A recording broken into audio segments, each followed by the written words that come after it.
and welcome back to Tuesdays with Tuesday. I'm Tuesday, and I'm going to be reading to you today from one of my fantasy fiction books that is written under the name Mary E. Twomey. I have my dog. I'm also dog sitting. I have my 2 mice over there, some fish over here, and 4 cats that are wandering around. But we're just going to pretend it's just you and me today. We're going to pretend real hard. Because every time I sit down, this dog needs a snuggle. Chapter 17. Stuck with Vaughn and Mason. They left me with Danny, of all people, while the cool kids in the know went upstairs to discuss the break-in and what to do about it, while I remained tied to a friggin' chair. I fixed the hole in the charm set they broke through, Danny offered by way of an apology. I didn't speak, for fear of tears bursting out of me if I opened my mouth. Nothing? You're not talking to me now? I guess that's a relief. Mary Ang's the one you can talk to about... He mimed having breasts with his hands, as if that encompassed all the things it meant to be a woman who people felt they could grope just for the heck of it. You know, lady stuff. I glowered at him in response. Danny cleared his throat. You're holding yourself together pretty well, considering. Mary Ang was an absolute wreck when one of the goblins tried that on her a few years ago. Not my first pervy rodeo, Chief. Danny met my hard gaze, and I tried to keep a level chin up through the emotional wounds I was sure were stamped all over my breasts. I had a small frame and a decent set, which made me a target for men with no self-control. I hope you made the dude who touched Mary Ang pay. Danny nodded, as if in promise to me. I cut off his hands and then made him watch while I fed them to a stray dog. Then I killed him. My mouth dropped open at the unemotional recount of the brutality. Oh, that'll solve it. All I do is get to file a complaint with HR. Not as fun. I don't know why I was confessing the assaults to Danny, of all people. I didn't even tell Ollie about most of them. You seem like you could break a few hands that roam where they shouldn't. I'm surprised you bother with the paperwork. Well, if I fight back and cause damage, I'm the one who has to patch them up, being the medical professional and all. Then I have to dodge being grabbed at while I'm treating them. Like I said, not as fun as the perks of your job. No HR for you, lucky duck. His arms were crossed over his broad chest, and he looked at me with the air of a vow in his firm gaze. You don't have to worry about stuff like that anymore. I'll be around, and so will Vaughn and Mason. We don't let that sort of thing fly around here. You left me tied to this chair, so the goblin took his advantage and felt me up. That's on you.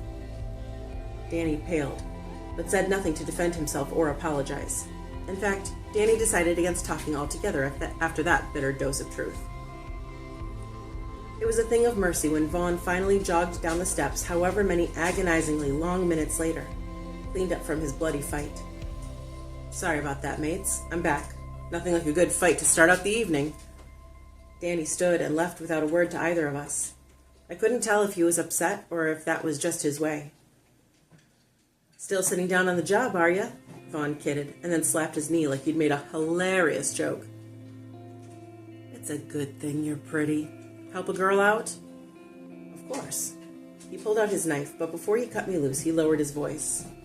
Are you well? I didn't know how to answer that, so I swallowed the lump in my throat as I fought for the truth. I can't remember the last time that mattered. I'm fine.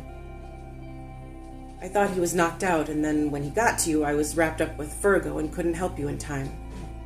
He knelt down before me, gazing up into my eyes with too much regret and empathy. I know, it's really fine. I'm holding it together. I can see that. When Vaughn released my right leg from the tie, I felt blood flow through properly again. I hissed my relief while my head lolled back. I hadn't realized how much it hurt until then. I expected Vaughn to move to my other bindings. I did not expect him to rub the spot where the tie had bit into my skin.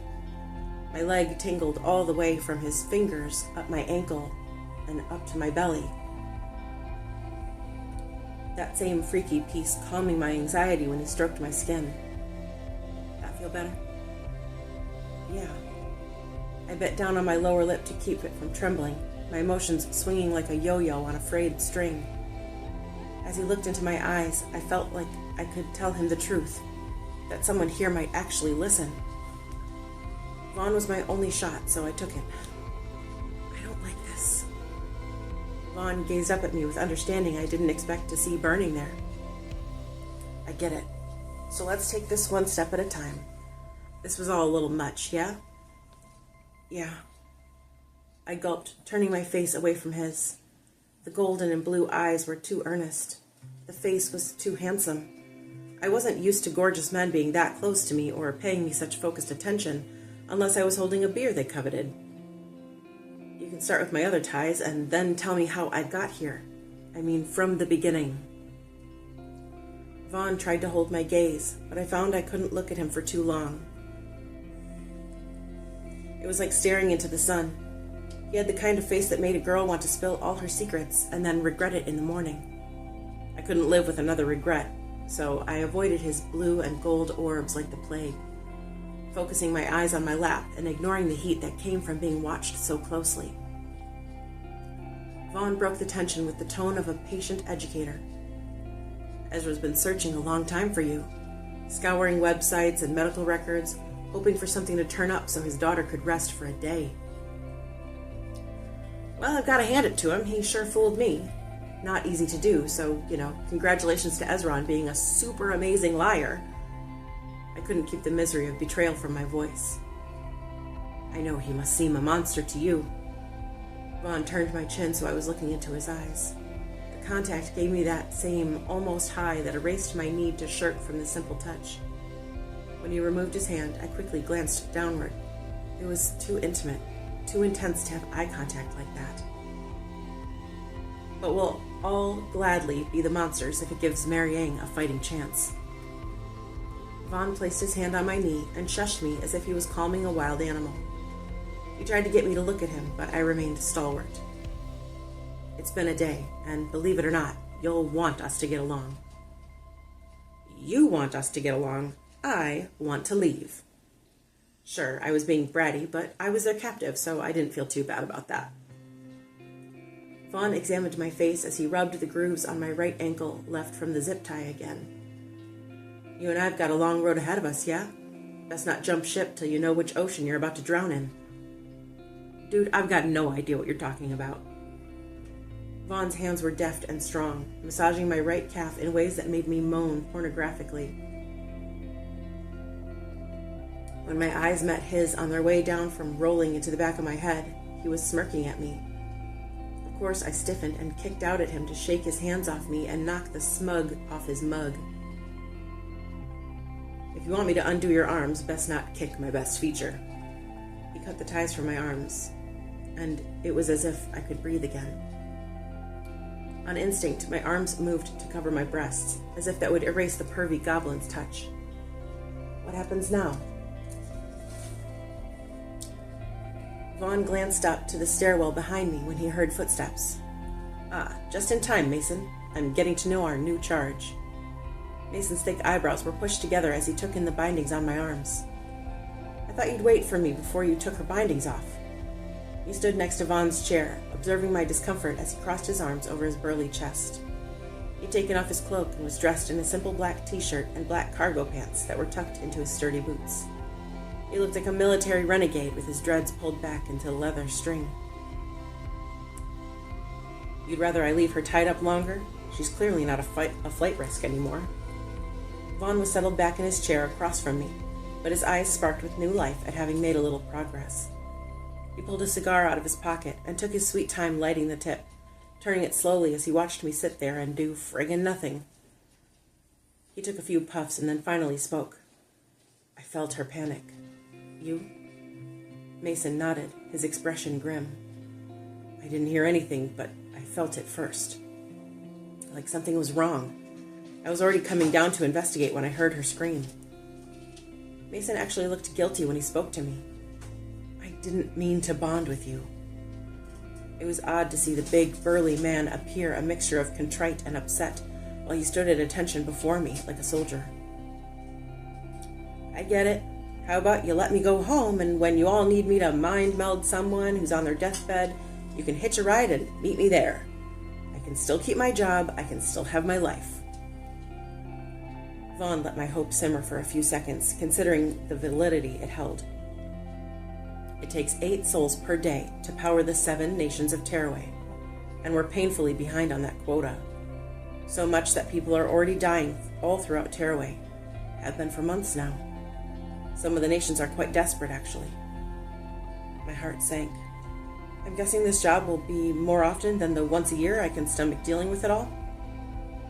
You guess right. It's more than a 9 to 5. Marianne and Danny are at it from 7 in the morning until the sun goes down. Vaughn lowered his voice and winked at me. Then they really go at it. That wink had better have been Tourette's. I snarled at his casual address. You don't know me well enough to wink at me. And I don't care what Marianne and Danny do. It's no business of mine. Mason gripped the back of Vaughn's chair. Be professional, Vaughn. This is already a bigger mess than it needed to be. One of us is going to knock you out sooner or later. Vaughn tisked Mason. Some best mate you are. Temperamental as always. He turned his head to me while jerking his thumb toward Mason. It's the matriculan temper. Only Ezra's managed to master it. He puffed on his cigar. Well, Marianne's going to be your sister. Thought you'd want an in on her life. My hands felt dirty, and I needed to wash them like I needed to get the crap out of here. Please, like that marriage is happening. Ezra just wanted Bev so he could find a death omen. Now that he's got one, he won't go through with the charade. You call your mother by her first name? Mason inquired, tilting his head at me. I haven't been topside in a while, but I don't remember your kind of doing that. You're welcome to call her Mama if that helps you. Mason stiffened, his upper lip curling. I've done nothing to earn an attitude from you. It was a simple question. Hello? Every second you stood there while I was tied up, you let it happen. When people stand by and do nothing while someone else is in trouble, it makes them just as guilty as the jackweed who tied me here. You really hurt me upstairs. So yeah, nice as you're trying to be now, you're on their team, not mine. Mason rubbed the back of his neck. Oh, right. I forgot about the whole beating on you thing upstairs. I had to be rough with you to see if you were matriculan. If you were a regular human, your spine would have snapped. My mouth dropped open, and I wanted to call down all kinds of murderous wrath upon Mason. So, if Ezra had happened to be wrong about me, you would have paralyzed me, or worse? I shook my head. Like I said, you're on their team, not mine. Vaughn rubbed his palms together as he leaned forward, resting his elbows on his knees. Ezra didn't have to propose to your mom. He could have just stopped by, asking a few questions, ran the basic litmus test, and been on his merry way. He's tested hundreds of young women who are potential omens. Didn't flirt with or propose to a single one of their mums. Make no mistake, he's sincere about yours. My lips were pursed as I contemplated this new information. What if I say no to being your new poster child for death? Vaughn pretended to consider my question. Lady Marianne would die, and with her, most of Tearaway. His voice lowered to a grave tone. Marianne can't keep up with the workload. She'll die within the year if she doesn't find relief soon. If she even makes it that long. Well, I don't want that, I offered. I liked Marianne, despite the chaos that came with her. Of all the people I'd met at Ezra's mansion, she was the one I least wanted to bite it prematurely. Indeed, Marianne's falling behind. That means people are dying who aren't at rest. Their soul is corroding inside of them, which makes for a painful death. But forget about the humans. Mambabarangs in Sakuna control insects. If the mambas starve to death and start dying off, the insect population will die, and your whole ecosystem will pay for it. And that's just Prince Langham's nation. Serious?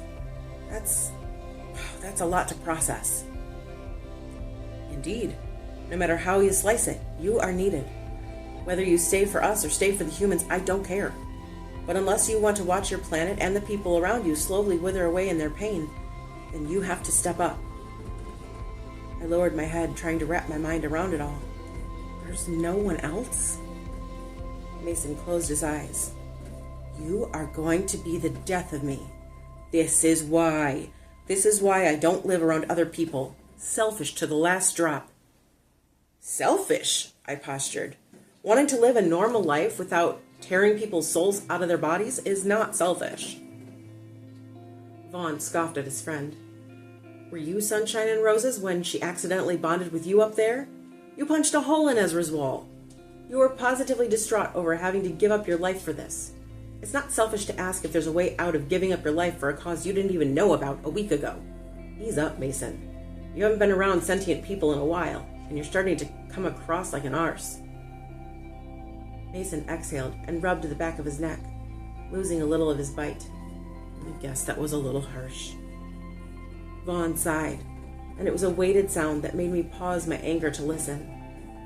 Look, like it or not, we're going to be stuck together from morning until night. We have to get along, or we're going to make each other miserable. I nodded, rubbing my temples to try and put everything in the right order. How long was I out before? Last thing I remember was Danny putting me in a chokehold in the driveway. It's been nearly a day. Duendes have the ability to shoot peace into people. It's called pulling. Danny pulled a little bit too hard when the two of you were having your row out by the car. I'll make sure no one does that to you again so much that you pass out. Is that what you were doing when you touched my cheek a little bit ago when the goblins showed up? Were you pulling? I was. It's part of my job, now that I'm your Reaper. Omen work is stressful, so Mason and I will make sure you aren't too worked up. Otherwise, omens burn out all too quickly. All duendes can pull like that, but Mason and I are the only ones who can also yank a soul out of you. Well, that was troubling for many reasons, one of which being that my OCD meds only stayed in my body for a day, day and a half max. I was surprised I wasn't climbing the walls by now, actually. I wondered if Vaughn's pulling had something to do with calming my impending crazy. I glanced around the half of the basement that had been behind me and out of my range of vision.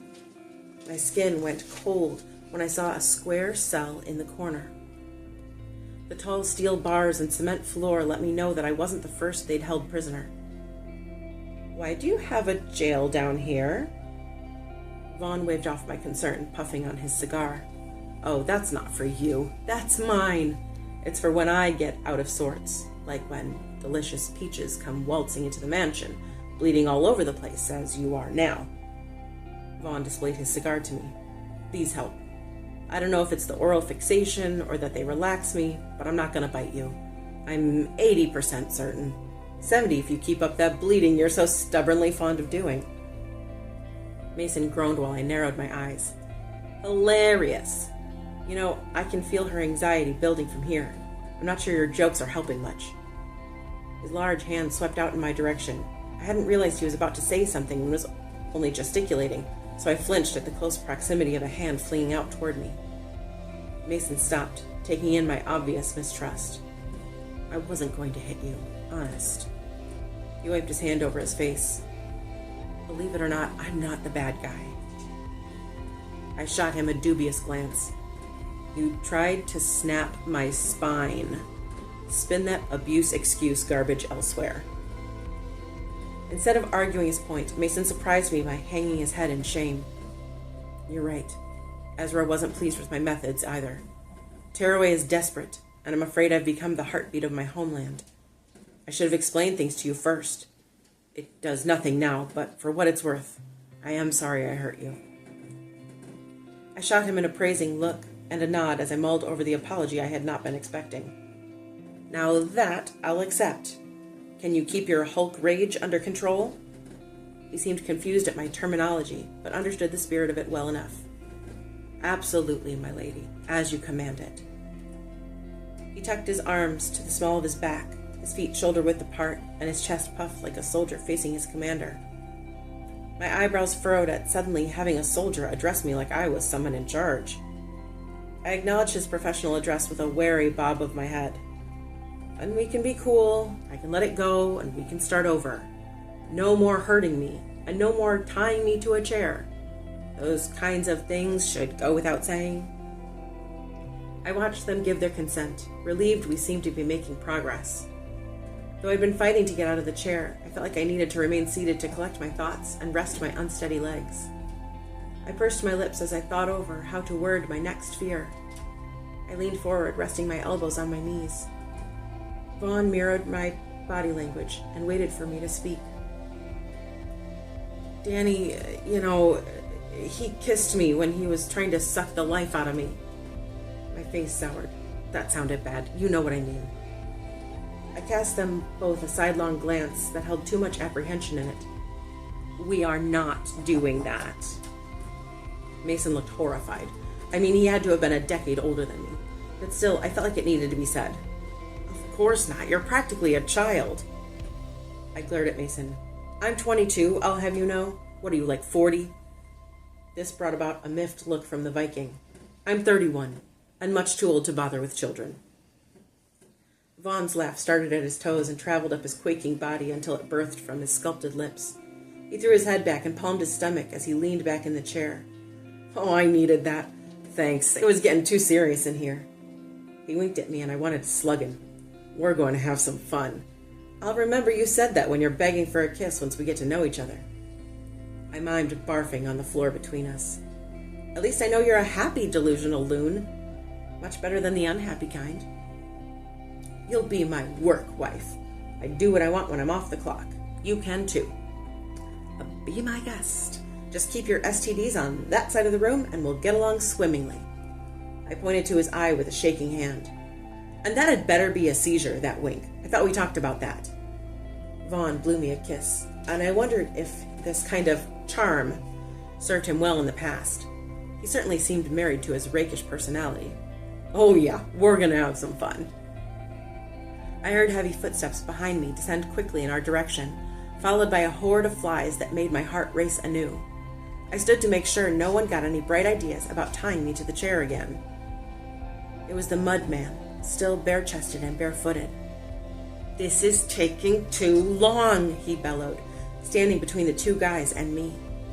Prince Langham ignored Ezra's shouts of caution. Knew it would be you. Let's go. Langham yanked me forward by my arm and put his slimy hand on my forehead. My skin crawled from head to toe. Stranger germs were the worst. I could feel them eating away at my epidermis. Get off me, I shouted, breaking his hold and backing up. Langham pointed at me in triumphant accusation. She has the Sagrado Stone. My minions saw her touch it. Vaughn and Mason both gasped and backed away from me, as if whatever stone I was supposed to have made me an instant murderous villain. So dramatic. Langham jerked me by my arm, so I stumbled toward him, and then he wrapped me in a headlock. You! Which one of you is the duende? Which one is her puller? Vaughn stood, chest-barreled. We both are. And I'll thank you not to damage your food supply. Lang snarled. That's impossible. She can't have two reapers. And you're too old, Mason. Let me go! I stomped on his instep, body-checked him, and tried a few more tricks, but nothing was working.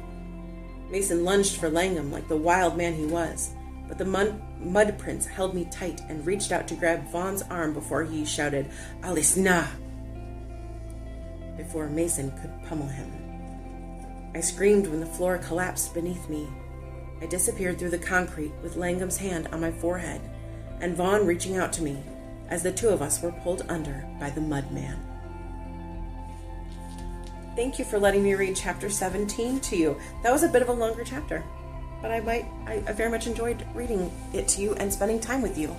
I also enjoyed snuggling my dog the entire time. If you're ever reading to someone, I highly suggest snuggling an animal while you do so. It is very calming. I hope you have a lovely day, and I will see you next week for the next chapter of Tuesdays with Tuesday.